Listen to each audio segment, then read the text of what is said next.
Yun nga no guys, no? So next naman natin tutorial guys is paano nga naman natin i-on yung ating developer option, no?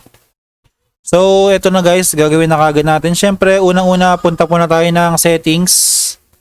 Settings ng ating cellphone guys, and then punta tayo sa may about phone. Yan. Kapag di nyo makita guys, punta tayo sa about phone. Yan. Pagkatapos natin pumunta sa about phone guys, na may version lang ng ating cellphone. So sa akin, MIUI version for Poco. So i-click lang natin yan. MIUI version yan. Tap tap tap tap lang. So yan. Nakikita nyo. 2. Yan. Developer option. So yan. So na-open na natin yung developer option niya ng cellphone natin. Then back na tayo guys. Punta naman tayo ngayon sa developer. Search natin sa may settings. Yan. Settings guys. Search natin. Developer. Yan guys, developer option, no? So yan guys, nakita na natin kung paano yung developer option yan.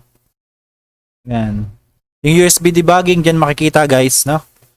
So ganun lang guys. Tapos kung paano naman natin i-off yung developer option, so dito lang siya guys, ayan no. Sa taas lang guys, i-close nyo lang yan and then okay na ulit.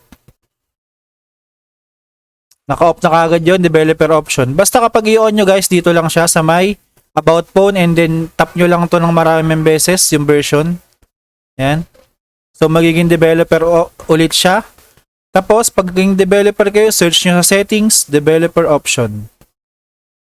Yan. So developer option, disable nyo na lang dyan kung hindi nyo gagamitin.